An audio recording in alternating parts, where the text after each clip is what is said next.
ताई की राम राम, बड़ों को नमस्ते, छोटों को प्यार भरा आशीर्वाद। आप सभी कैसे हैं? भाई आखिर भाई का दुश्मन क्यों हो जाता है? ये क्या कारण है? एक छोटी सी कहानी सुनाती हूँ। गांव के छोर पर एक खपरेल का घर था। मिट्टी की दीवारें, खपरेल की छत, पीपल का पेड़, छाँव। बचपन घंटों दोनों भाई खेलते। अर्जुन और भीम माँ की गोद में जन्मे। अगर अर्जुन रोता तो भीम की भी आंखें नम हो जाती थी और रात रात सेवा करता उसकी। पिता एक मेहनती और अपने खून पसीना बहाकर अपने बेटों को पाल रहा था। तभी अर्जुन बड़ा था, गंभीर सोच विचार कर बोलने वाला था, हर बात को संतुलन में रखता था, भावुक और जल्दी गुस्सा हो जाने वाला। पिता अक्सर कहा करते थे, एक खेत बट सकता है, एक भाईचारा नहीं बट सकता। वही घर स्वर्ग है, पर समय चुपचाप अपने रास्ते चला जाता है। जाते जाते उन्होंने अर्जुन से कहा, बेटा खेत का बंटवारा करना पड़े तो पर छोटे भाई की भावना को हमेशा ध्यान में रखना। पर पिता की बात कभी नहीं तोड़ूंगा। अर्जुन ने हाँ में आंखें झेप ली और घर पर ही रहा। खेत बांटे गए, घर वही रहा। अब छत के नीचे दो हिस्से। बहुत मुश्किल समय। अर्जुन और भीम दोनों अलग अलग हिस्से करने लगे। शुरू में तो सब ठीक ठाक था और अपने हिस्से मेहनत करता, फसल काटता, बाजार जावा, सौदे करा, अधिक बचता, भीम के हिस्से में जोड़ देता। भीम खेती में अच्छा था लेकिन पैसों के मामले में भोला भाला था। अर्जुन जानता था कि अगर इसे बाजार भेज दिया जाए तो नुकसान करके बैठ जाएगा। ये खुद ही सब कुछ संभालता, लेकिन गांव के लोगों को चैन कहाँ। भाई भाई का दुश्मन क्यों नहीं बनता? कुछ जलने वालों ने भीम के कान भरने शुरू कर दिए। तेरा भाई तो खुद शहर जाकर फसल बेच कर आ जाता है और जो कुछ मिलता है, तू तो अनपढ़ है, तेरे को क्या पता तेरा भाई क्या क्या जोड़ लेता है। शुरू शुरू में तो भीम भी हंसकर टाल देता था बातों को, लेकिन वो बोलते ना, शक के बीज अंधेरे में भी उपज जाते हैं। एक दिन भीम ने चुपचाप अपनी फसल बाजार में ले जाकर खुद ही बेच दी और बहुत कम दाम में ले। वो हैरान होया। अर्जुन हमेशा उसे ज़्यादा दिया करता, लेकिन यह बात भीम को उलझा गई। अगर अर्जुन मुझे ज़्यादा देता था तो बचता कैसे था? क्या वो मुझ पर एहसान कर रहा था? यह सोच को चोटने लगी। अहंकार आत्मसम्मान के टकराव ने शक को दुश्मनी में बदल दिया। चेहरे पर गुस्सा, आंखों में आग। मैं अब मूर्ख थोड़ा ना हूँ। भीम ने सोचा कि तुझे मेरा हिस्सा निगलने में मजा आता है। तो भाई नहीं, धोखेबाज है। अर्जुन चुप रहा। कुछ देर बाद बोला, अगर तुझे लगता है कि मैं तुझे धोखा दे रहा हूँ तो ठीक है, कल से तेरी राह अलग, मेरी अलग।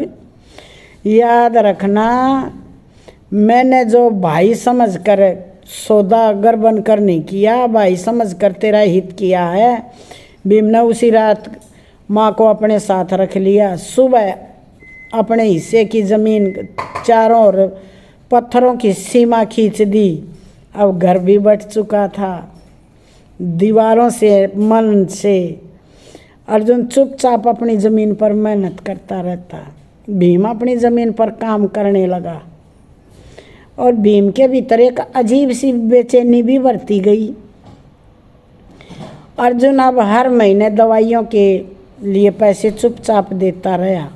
बीमार माँ होगी, लेकिन कभी जाकर बताया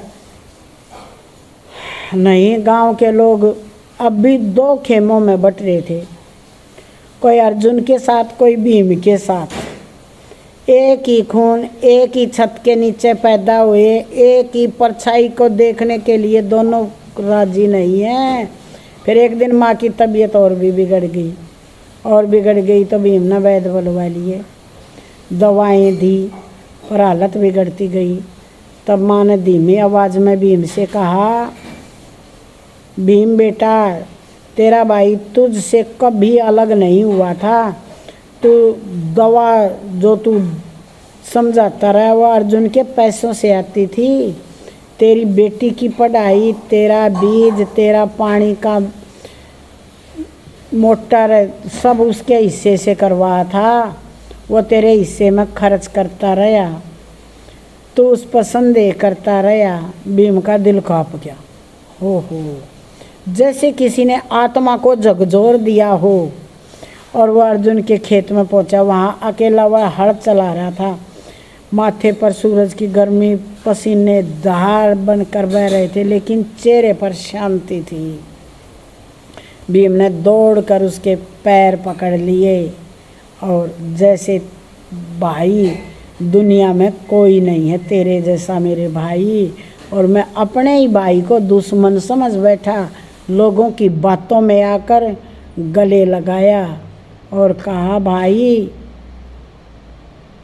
का खून का रिश्ता कभी ख़त्म नहीं हो सकता।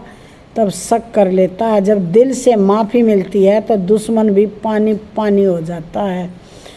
उस दिन सिर्फ दो भाई नहीं मिले बल्कि टूटा हुआ घर भी जुड़ गया। माँ की आंखें बंद हो चुकी थी पर होठों पर हल्की सी मुस्कान थी, जैसे वो जानती थी कि उनके बेटे फिर से एक हो गए हैं। गांव वालों को भी सबक मिला। जो फूट फूट कर जो बीज बो रहे थे फूट का, वो कहते जब भाई से हारने का डर हो तब जीत भी अपनों को लगती है, लेकिन जब भाई को दुश्मन समझ लिया जाए तब दोनों ही हारते हैं, एक नहीं। भाई का भाई से रिश्ता अटूट होना चाहिए। अगर भाई का भाई प्रेमी दोस्त है, भाई की भाई से बन रही है, तो ज़माना सर पटक ले। उस घर में न तो दरिद्रता आएगी, शांति बनी रहेगी, रूखी सूखी खा लेंगे, लेकिन किसी को बीच में नहीं आने देंगे। ताई की राम राम।